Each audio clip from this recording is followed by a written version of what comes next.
Ground Zero. It's your boy Kenny. Today I'm going to be doing a quick check over and oil change on my KTM 125 SX, getting it ready for the track tomorrow. Definitely going to be a good time, but I just figured I'd walk you through my pre-checks and let's get this started.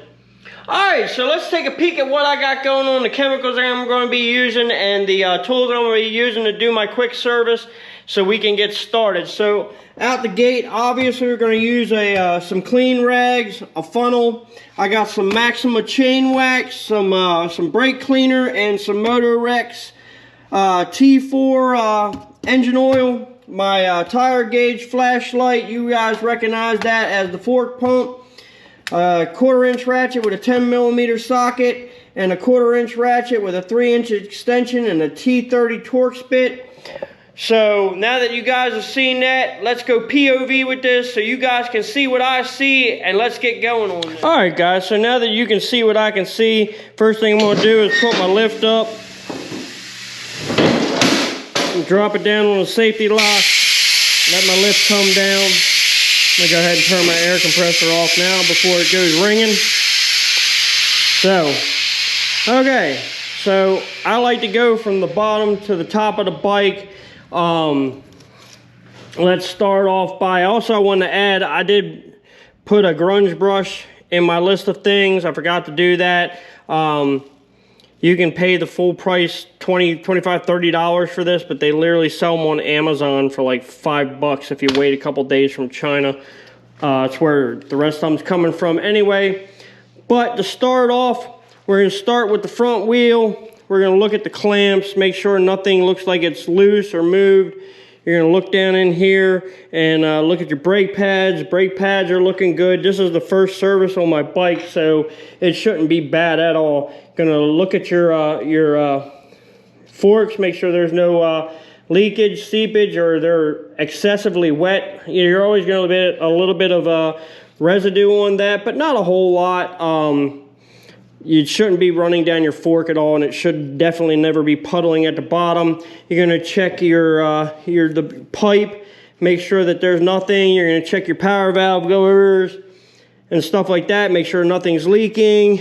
Just do a quick once over. You're going to make sure, you're going to look, no leaks, no fuel leaks, no coolant leaks, no nothing like that, no puddling. Like I said, this is the first service on the bike. Also, when you check your chain, rule of thumb is 3 fingers from the bottom of the thing. I got about 3.5. I'm going to let this ride because this is just a quick check on the thing. I'm going to go ahead and take this bike up for a second here, so that way I can get moving here. But like I said, 3 fingers back there is what I normally do. Got a little bit of rust forming in my thing. All right.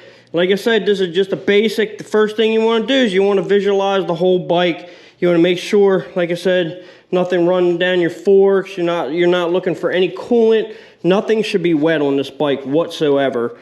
Run your fingers, do a wet test, especially at the bottom of the water pump, your shock, your rear shock. Like I said, you'll always get a little bit, but it'll never be wet. You're going to check your brake lines, make sure there's no fluid leak. You're going to check your rear pads. I like to check my rotors and make sure that there's no grooving or excessive wear on those. I'm going to come back up here and look at this one. Looking pretty good. Looking pretty good. Like I said, this is just a quick service, quick look before I take my bike to the track, and I do this every time. Most people really don't pre-check their bikes. They just get on it and ride, which is kind of a, not a good thing to be doing. But let's go ahead and take this grunge brush. We're just going to do this by hand. I see so many people do this with the bike running, just put it in first gear. That's the fastest way to lose a finger. I do not recommend that. And people do that, and it's crazy to me, because all it takes is your finger to come back into there and catch, and you're gonna have a bad day.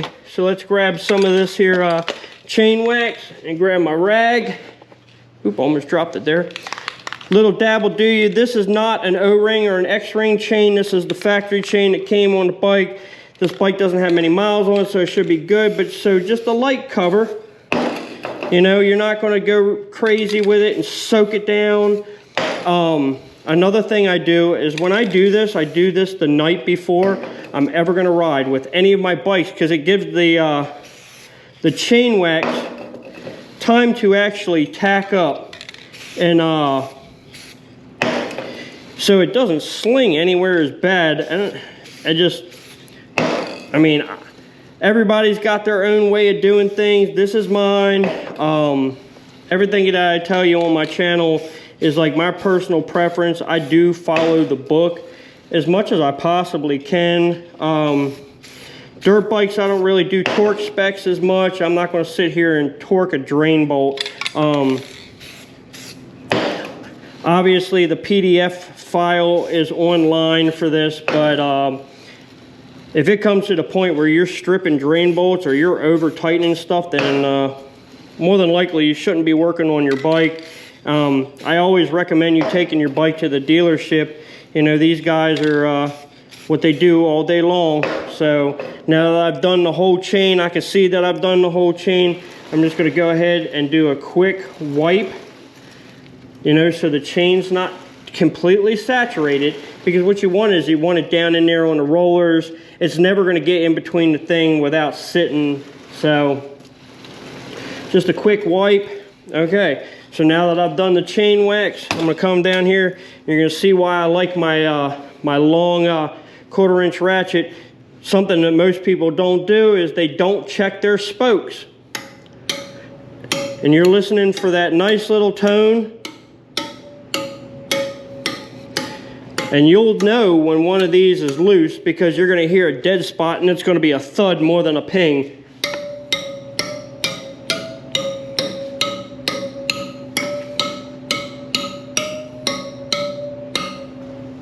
Okay, that's that.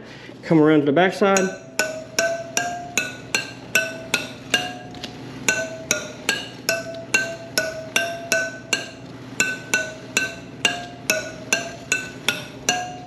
All right, come around the other side.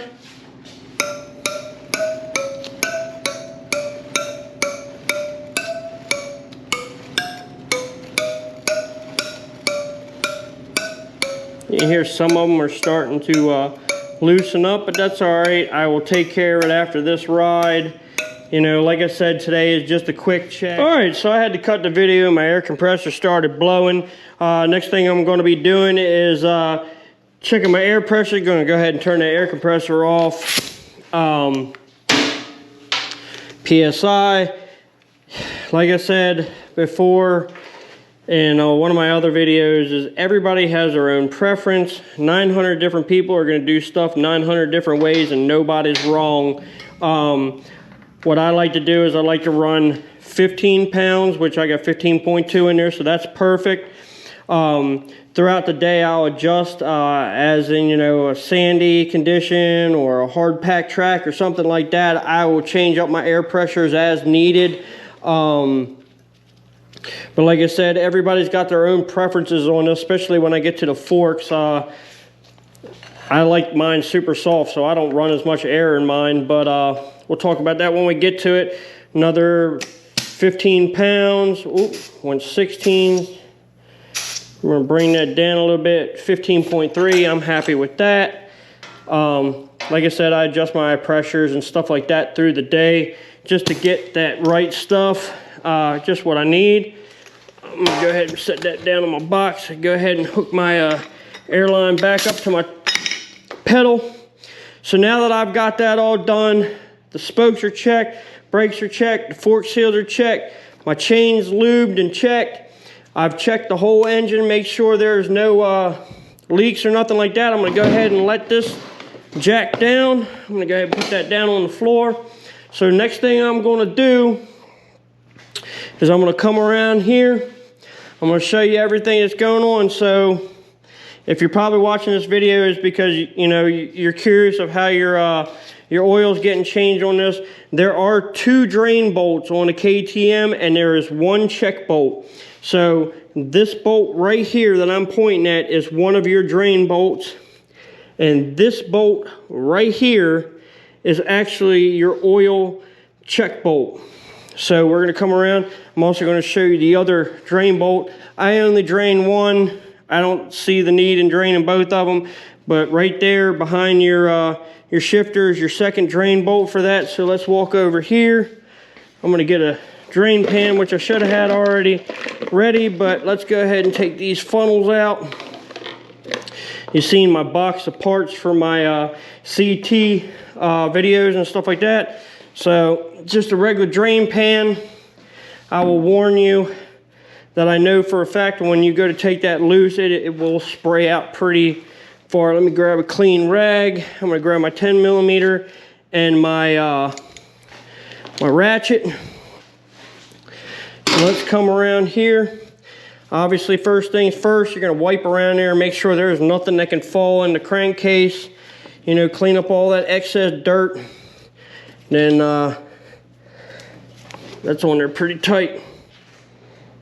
It was still kind of saturated, so I like to take mine halfway and then just wipe around just to make sure that there's no sand. I live in Florida, so everywhere I ride is really sandy. I like to take my my cap off. You can see the excess sand in there. I try to not let any of that go in the crankcase whatsoever. Pretty strange about that.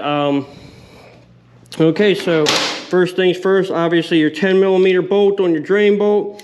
We're gonna go loose with that. Like I said, be careful with this because when you do it, it does spray out a good amount. See how it dropped like that? And I did lose my crush washer.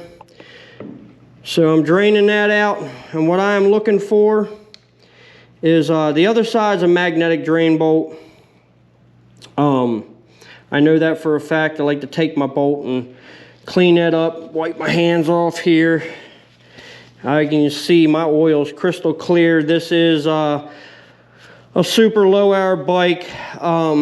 You know, with all the other bikes I ride, I do try to switch it up and not always pound on the same bike all the time. As you can see, let me try and get that down there. You can see the drain bolt. You can see some of the dirt coming out. One of the things I'm definitely been going to look for in this, once it drains all the way, is I'm going to be looking for metal particles and stuff like that. Because even though my recall was done, I do not trust the crank in this. It's not a big deal. I haven't had any issues with the bike, but like I said, just keeping an eye out for metal shavings. I'm going to let that drain out. So the next one is your T30, which is going to be this bolt right here. Make sure I get that in there right. So this one right here, you're going to take that loose. That is your oil check bolt. So it's not very long. I wouldn't recommend doing this outside in the dirt, or at least put down a pit mat so you can get everything. You see your crush washer on there, don't lose that. And it's just a regular 8mm bolt, but take those loose. So as you can see, I like to drain my oil out. I like to sift it around. What I'm looking for is metal shavings. That's just dirt from the last oil change, but I will let that go out. But in the meantime, while that's draining, I'm going to go ahead and switch the camera off, let this jet, and then we're going to pick right back up when I go to put this back together. All right, so now that the bike's done draining, no more drips, so I'm going to take my my 10mm bolt, and I'm going to try and get a better picture than I did last time. Right there, see that bolt? Right where your drain is. Like I said, there's the other one on the other side. I only take one loose. I figure if there's going to be metal shavings or anything in there, I'm going to see it on this. So I like to go hand tight with these, right? And then once I go hand tight, I like to take a little bit of brake cleaner. We're going to clean that up a little bit, put a rag back behind it so it doesn't spray everywhere, but little brake cleaner. You know, clean the drain bolt, clean everything so it doesn't come down. Then,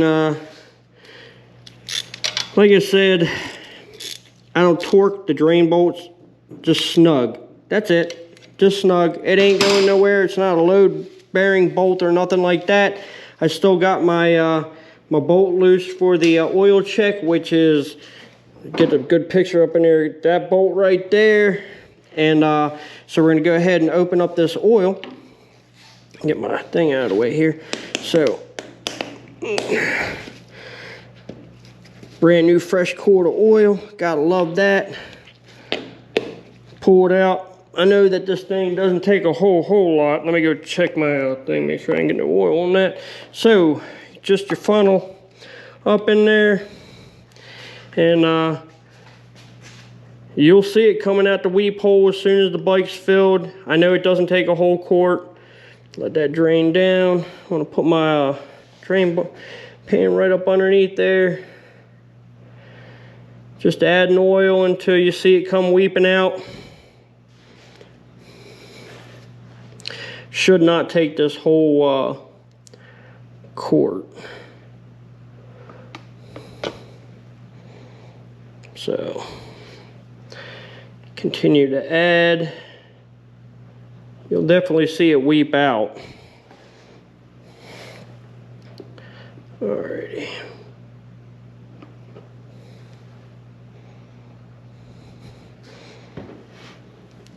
If I'm mistaken on this, this should not take an entire quart, and I could be wrong.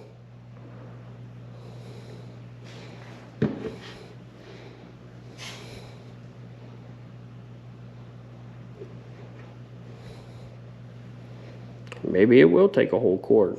That kind of worries me a little bit. Here we go.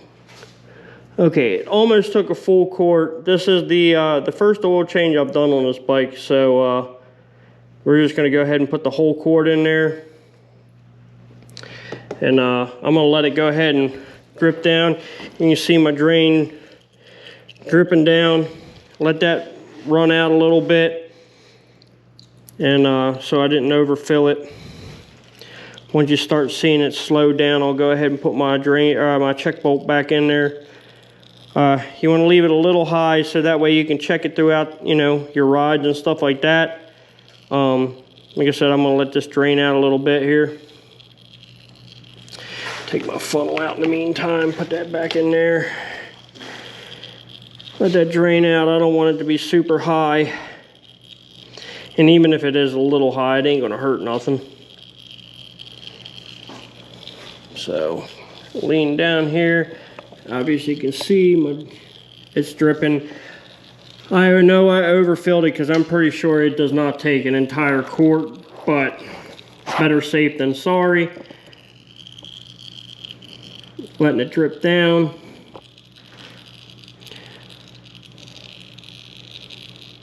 It's probably my fault for overfilling it a little bit, so this might take a minute.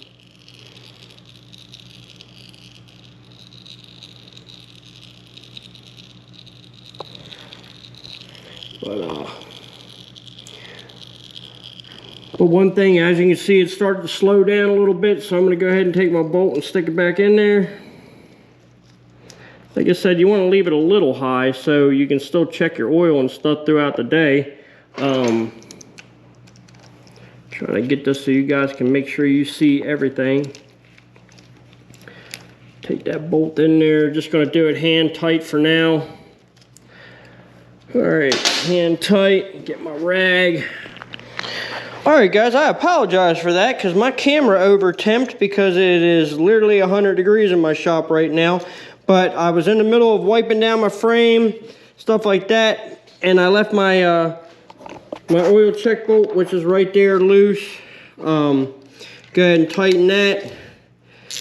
Some people over-tighten that. It's just snug. It's not a load-bearing bolt. You don't need to go completely, you know, gun-ho on it and tighten it down too much. Just put down the cap. So tighten that cap back on there. I'm gonna clean that up. Put a little brake cleaner on my rag here. Wipe that down. Wipe my motor case down. When I first bought it, they didn't wipe my motor case down. I actually thought it had a crankcase leak the day I bought it. I was kind of mad, but then I cleaned it up and never had it come back, so I was kind of happy about that. Now that the oil change is done, I'm just going to leave these here. We're down to the wire on my quick check, so there's those. Gonna throw that in the trash real quick here. Alright, it did not, it almost used the full quart of oil. It was just shy of it, but it didn't take the whole thing. So just so you guys know, I overdid it. This was the first oil change I've done on this. So, you know, I'm learning myself, but let's go up with the lift. Hopefully my compressor don't kick on. Let that down.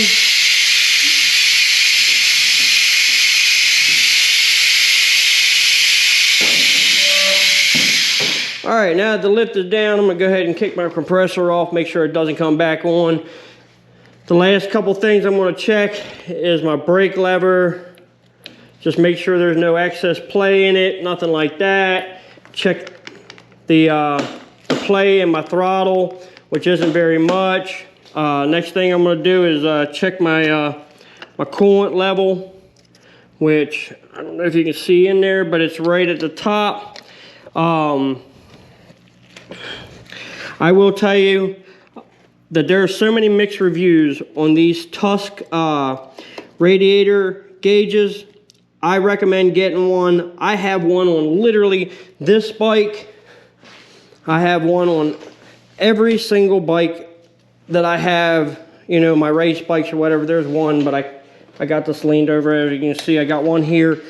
I don't have an issue on it. I think the problem that people are having with that is they're not putting it on tight enough and they're having their radiator cap leak. Gonna come back around here, check your clutch, look for play, look for any abnormalities, and last but not least, I talked about it. I'm gonna come up here. I'm gonna move my what's the name out the way. So let's walk up here. Take your fork cap loose. Oop, and I got butterfingers and I dropped my cap. So set that right there on the seat. Come around here. Now, I know that factory spec on this bike is 8 bars. And I do not run 8 bars because 8 bars is kind of crazy high in my opinion. And my suspension was so stiff that I just thought it was too much, so I backed off a lot. Make sure that's tight so you don't leak out while you're doing it. Right now I got 8 bars in there. Like I said, I like mine. Where's my little button at?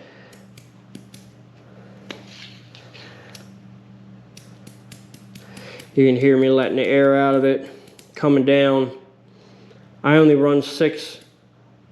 A lot of people bust my my cans about that, but if you monitor your suspension and you set it to where you like, I am just going to come down to 8 bars and I'll adjust it more at the track. I just wanted you to get an idea of, you know, what I tell you. I consider myself as a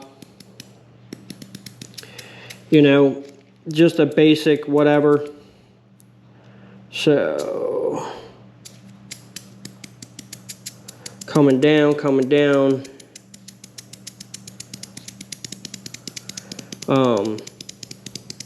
That must be all air pressure from the last ride. Built up in there, coming down.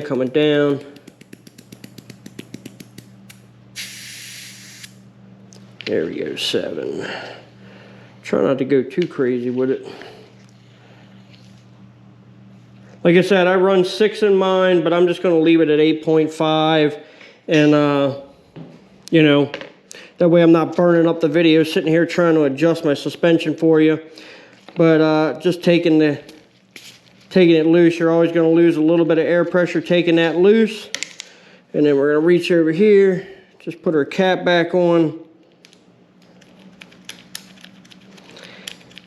Alrighty, so now that the cap back's on,